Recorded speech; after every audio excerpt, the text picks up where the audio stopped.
Welcome to Inspiring Change from OCALI, our forum of stories and connections from our ongoing work of inspiring change and promoting access for people with disabilities. I'm Simon Buer.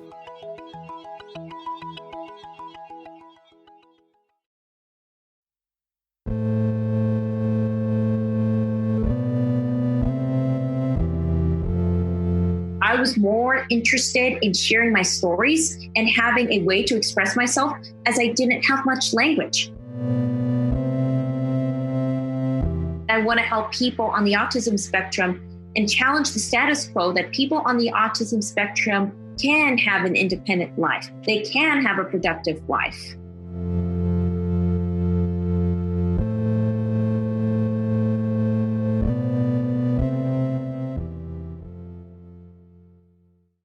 Dani Bowman is an animator, filmmaker, author, teacher, student, and entrepreneur from Southern California. I first met her in August of 2012. She was teaching an animation camp to kids and young adults at our offices in Columbus. Dani was in high school at the time. Yeah, what were you doing in high school? It was a pleasant August day, and we had this impromptu video interview before an audience of cicadas from a picnic bench outside our main entrance. Is it hard to go to high school and run your company at the same time? I would not say it's hard, but it's a little tricky because I have to do my homework first before I have to work on the animation projects.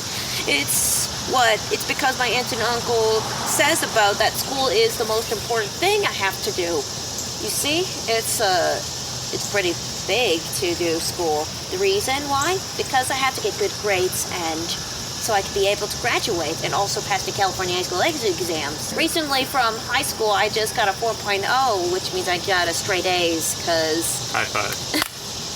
Because awesome. I know this was very hard at first, but once I get used to it, everything turns out to be good. Sure. Yep. Are you a junior? Senior? I passed junior year and now I'm moving on to senior year. You're a senior? Yeah. What are you going to do after you graduate? I'm going to head off to college. What struck me about Dani was not just that she already had her own animation company and was teaching her peers and younger students animation skills and techniques, which are both really remarkable and impressive pursuits for a high school student. But also, Dani had big dreams and aspirations, not just for herself, but for others on the autism spectrum. She's a proponent, advocate, and champion of opportunity and inclusion, helping others to build their own knowledge and skill set with an eye towards self-empowerment, employment, and creating a more neurodiverse workplace. As she plainly states on her website, inclusion is the future. So I wanted to check in with Dani and see how things are going 8 years after we first met, and also see how she was doing during the pandemic. Was she still able to keep up with her own studies, her numerous projects, her summertime animation camps, her push towards empowering and employing young people on the spectrum? Or, like for so many of us, did COVID-19 knock all of these pursuits and doings off course and offline? Here's my conversation with Dani Bowman. What I wanted to do in this conversation, because I've been following you on Facebook over the years, and I've kept up with you through your website, but we haven't really talked. And so I wanted to kind of, find out what you've been doing, how things are going, and what's next in Dani's life, because you're always doing stuff and you're always making stuff. And so, it's just exciting to learn about everything that you're involved with. But to start us off, for as long as I've known of you and about you, animation has been kind of the central part. Whenever I think of Dani, I think of animation. I think of the things you create. I think of the camps you do. But I've never asked you directly, like, why is animation such an important part of your life? Why is it important to you? So animation has always been an important part of my life. Like many children with autism, I was withdrawn and not at all social, but very obsessed with animation.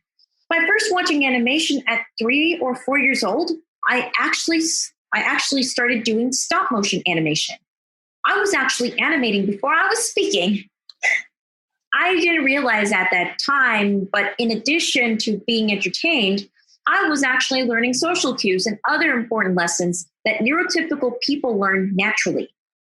There's something about the animated characters' exaggerated expressions and interactions that helped me learn expressions and social cues that I didn't naturally learn from the people around me.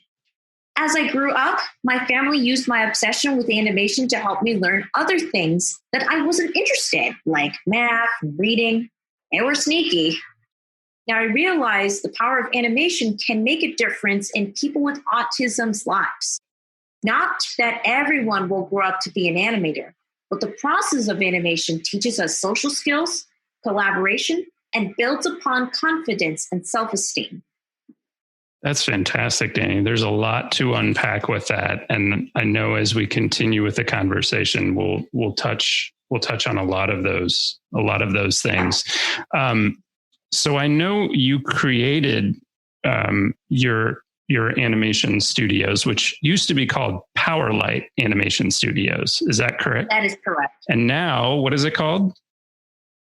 It's now Danimation Entertainment. And so Danimation, which is a combination of your name and the word animation kind of combined, right? Yes. Animation got its name change during its 6th year after the Ability magazine released the article about my life. And they titled it Danimation. And second of all, another reason why Powerlight Animation Studios changed its name is because Powerlight is too general. We don't know what Powerlight is, but we know who Dani is. I love it. Okay. So the inspiration for the name change came from an article. That is correct. Okay. It's a great synergy of who you are and what you do, both as an animator and as a teacher of animation. So I think it's so properly named, Dani. But can you take us back to when you created? Why did you want to create your own animation company, your own animation studios? So why did I want to start my own company? Why? The journey started when I was in elementary school. While I was drawing and creating storybooks at home, one day, one of my classmates brought one of his storybooks to class and tried to sell them. A light bulb went off in my head that I could too sell my work someday. I'm not sure if the motivation was financially driven like other kids' lemonade stands, or I was more interested in sharing my stories and having a way to express myself as I didn't have much language. I went to talk to my aunt, asking for her help to sell them. She looked at me politely, then handed them back to me saying that they were nice stories, but they were not ready to be sold to the public. Uh-huh. I was crushed, and I walked away from her saying, "No one ever listens to me." She called me back and told me that she'll always listen to me, and told me that I needed to develop the books further and needed a company to publish them. I think she was hoping that these words would make me happy, and eventually I give up the idea. Well, kind of. So I started surfing and researching the web. About a week later, I came back to her with a logo and a business plan. So much for me giving up quickly. Over the next 3 years, I continued to draw, making more storybooks, creating 8 different animated series, and continued to create simple computer animations using PowerPoint and Adobe Photoshop. In March 2009, I launched Powerlight Animation Studios with the help of my aunt and uncle with a logo and a business plan I created 3 years earlier. How old were you in 2009, Dani? 14. That's amazing. It's really amazing. So when you first started the company, you were working on your own animations, correct? That is correct. And you kind of got connected, I think, with Joey Travolta. And is that how you started with the animation camps? That is correct. And I'll just tell you about it. Initially, I never had thought about doing animation and teaching. It really started with Joey Travolta, like you said, the older brother of John Travolta. Joey has a company called Inclusion Films, a film workshop that teaches people with disabilities film production. At our first meeting when I was 15, I showed him my early animation work and a couple of animation pitches, and he was amazed. He said that he really couldn't do anything for me, but I asked in reverse. Okay, but what can I do for you? He laughed, and then he invited me to do an animation demonstration for his students at his Burbank workshop.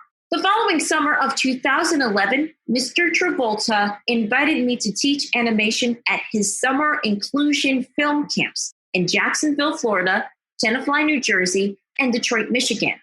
And the next summer in 2012, he invited me to teach in San Diego and Moraga, California. Eventually, we added new locations, including our first camp in the UK last year in Plymouth University. Before COVID, we had 11 camps scheduled for summer 2020. And those were 11 in-person camps? Yes, 11 in-person camps before the COVID-19 hit. Could you believe that? I can believe that you had them set up, but I can't imagine the disappointment that you must have felt and that the campers must have felt. Yes, it is a disappointment when COVID-19 struck, and it really just but however, COVID-19 also offer opportunities. Just because COVID-19 hit does not mean it can let every company fail. Mm-hmm. Animation entertainment did eventually flourish when that hit. Yeah. Would you want to tell us that story? How did it flourish? How did animation entertainment flourish was, I can tell you a little bit of story personally in my point of view when COVID-19 hit. Let's hear it. Okay.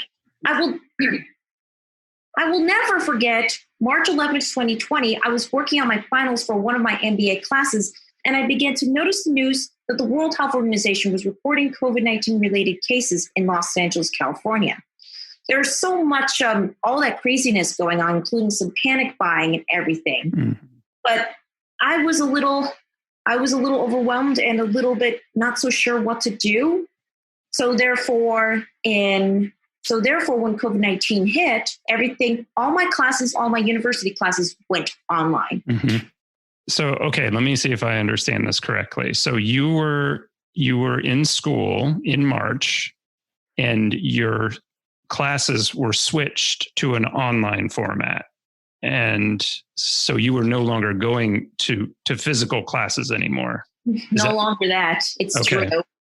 And before we get to my next question, I just wanted to ask, were you okay? How did that work for you, Dani? Are you comfortable working in an online class environment as a student?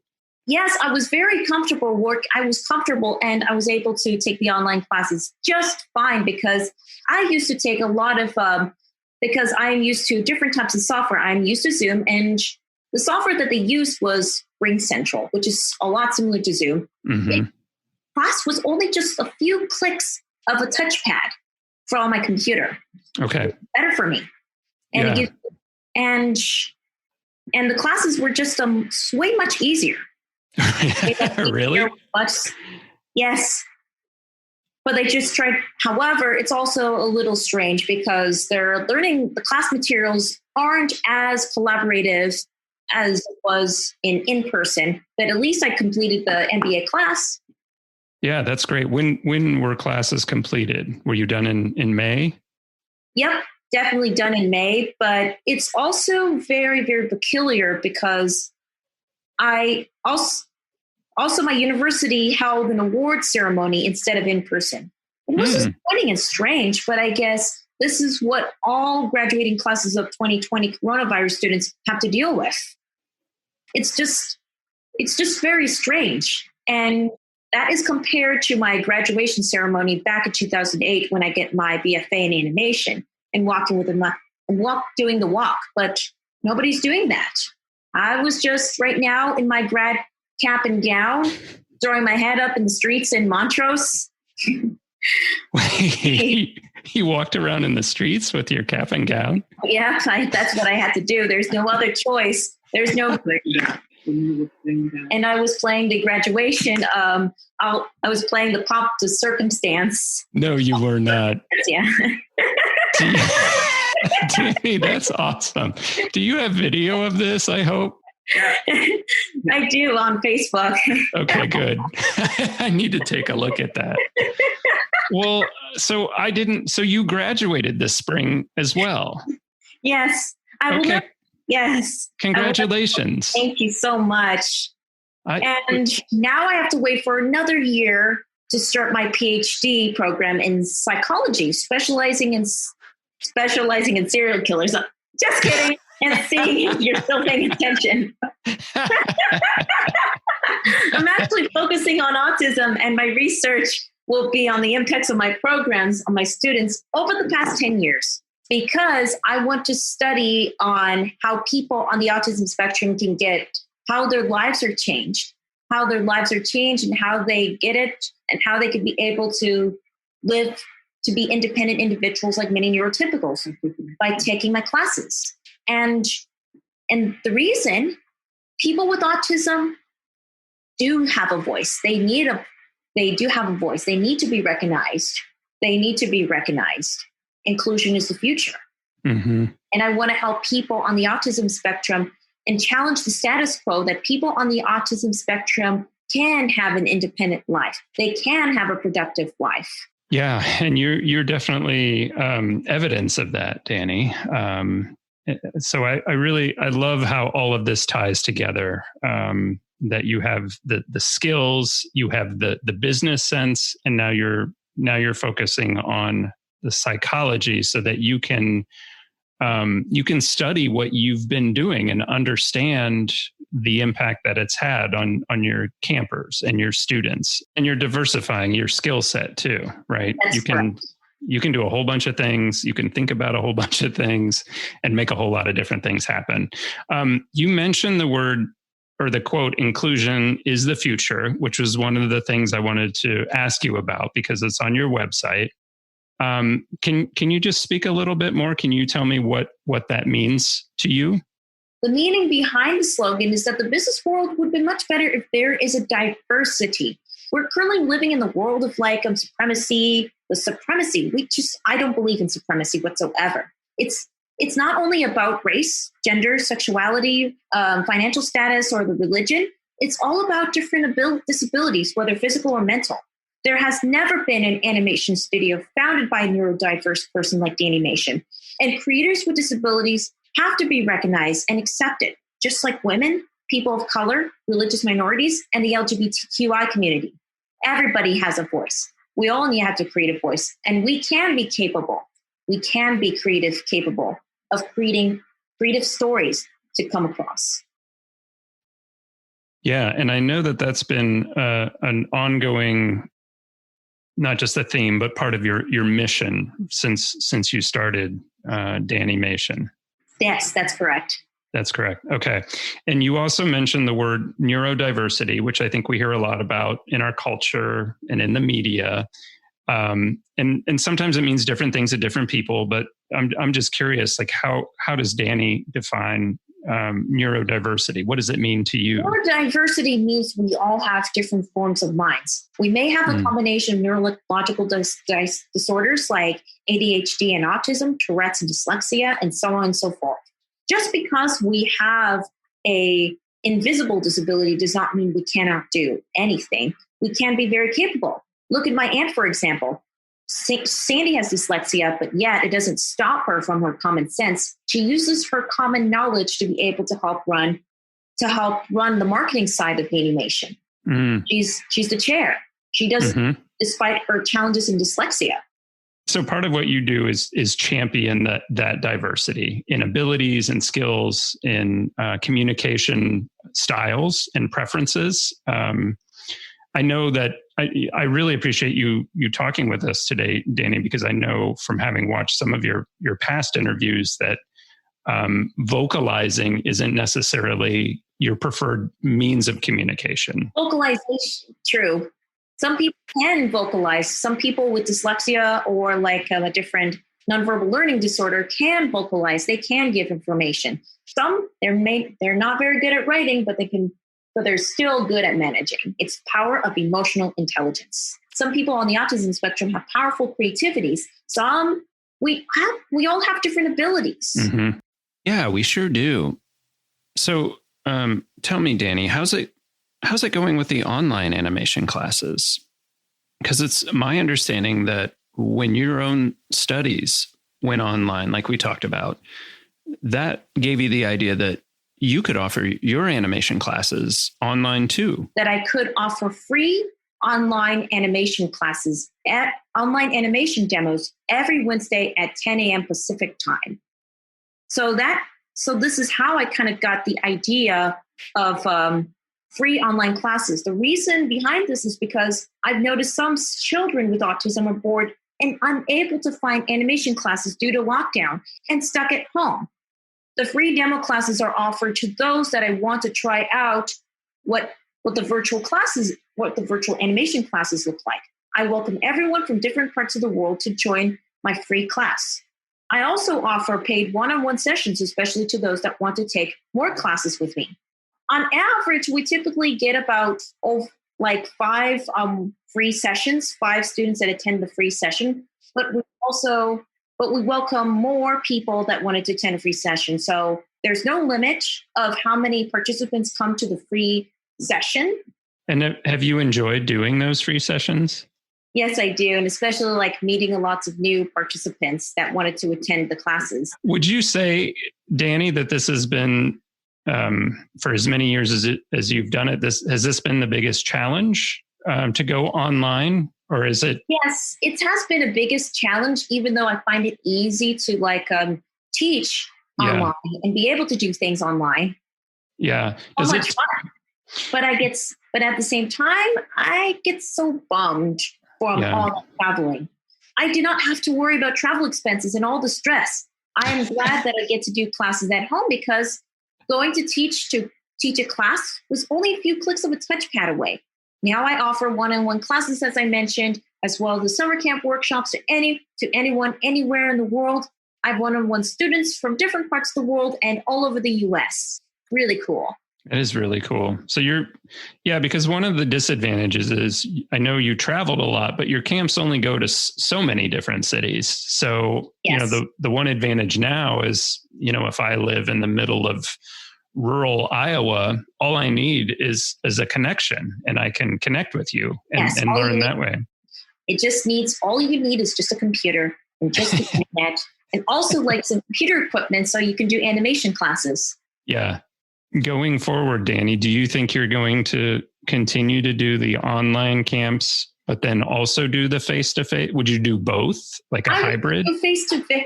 Yes, that would be possible. I would do both face-to-face and in person after the pandemic dies down. The online classes are going to be a little bit more expensive because the prices that I have right now are COVID-19 deals. Okay, so you're friendly to people during COVID-19. Yeah. Yes. And then after the pandemic is over, I'm going to put them back to a regular price. No, that makes sense. Yeah. So that way I can focus more on in-person classes. Mm-hmm.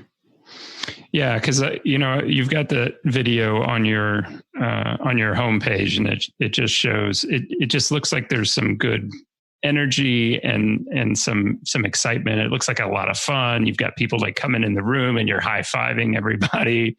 I mean, it just looks like, at these camps, there's a really positive vibe and energy. Everybody's feeding off of each other, right? Yes. And you're all kind of in this really charged, creative environment. So, but I try to do my best as I can to keep up with everybody. Yeah. I just want to keep that going via Zoom. And Yeah. I've always wanted Zoom to be my buddy, be my best friend to the animation. Have you had any students over all these years who've gone on to some kind of work or career in animation or in visual arts? Yes, there are some various examples. There's many examples of my students that have gone to their careers. Yeah. And I'll tell you a couple of examples. Okay. Recently, I had two students from my Miami, Florida Animation Gets Real camp, Arturo and Mark. Due to their exceptional animation abilities, they participated as team members to produce a live action animation documentary that we've entered for the Easter Seals Disability Film Challenge. I noticed that both of these gentlemen have come a long way. I will forever cherish this golden memory.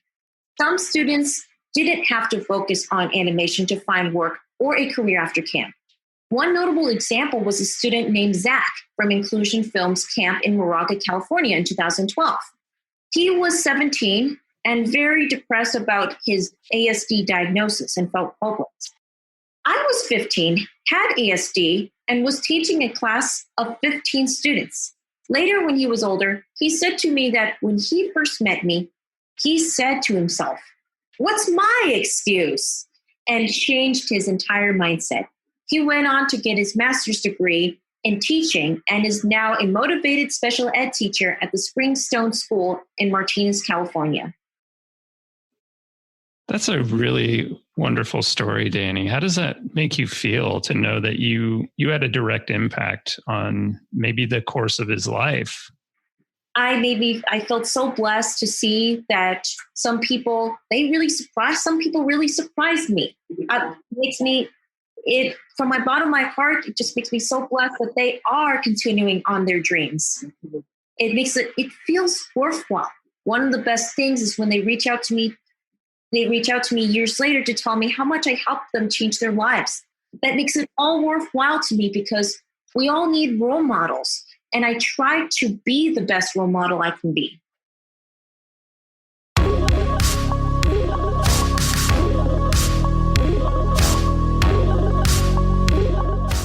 You're listening to Inspiring Change from OCALI, our forum of stories and connections from our ongoing work of inspiring change and promoting access for people with disabilities. I'm Simon Buer. That was my conversation with Dani Bowman, animator, filmmaker, author, teacher, student, entrepreneur, and role model from Southern California. Like so many of us during the COVID-19 pandemic, Dani has had to pivot towards offering online and remote learning classes, including free online animation classes led by Dani herself. You can learn more and sign up through her website, DanimationEntertainment.com. And I should note that Dani is spelled D-A-N-I. So again, that website, DanimationEntertainment, all one word, .com. You can also learn more about Dani's personal projects and watch trailers from some of her own animated short films. Once again, that's at DanimationEntertainment.com. Speaking of which, we did talk a little bit about the creative process, working as a team, and what makes a good leader. Here's a little bonus snippet from our conversation.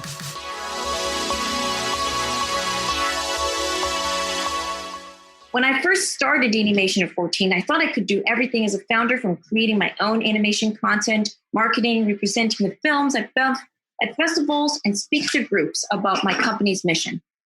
It's only later I realized if I want to grow beyond a one-person shop, which is also known as a sole proprietorship, that there are a huge number of moving parts in running a company. It's not all just drawing and animating. The animation production process alone is complicated. Ever notice the 500 or more so people on the credits of a Pixar film? Now add this on top of the sales, marketing, managing the crew and resources. That's a lot to learn and manage. Because my uncle has entrepreneurial experience, he told me to take one step at a time by focusing on small commercial projects to have revenue. And that I need a team by my side. It's okay to dream big, but it's best for me to start small and build upon as I complete my projects. Slowly but surely. That's awesome, Dani. Do you find that, so when you're working on a project, you mentioned getting some help, like with music, for example. Do you feel like as a creator, is that hard for you to kind of let someone else contribute to your creative contribute as the creator process? Well, Yeah. Do you feel, like some people, when they want to make something, they want to do it all. Like they want to own it all. But when you bring other people into when I have it, other people, it really makes a huge difference. It's actually much easier when I have a crew with me. Like Keaton was able to compose music for my short films. And I even have several animators on the side. It's about getting the right people on the bus. Yeah. According to Jim Collins, what makes a good leader, it's about getting the right people on the bus and getting the wrong people off the bus.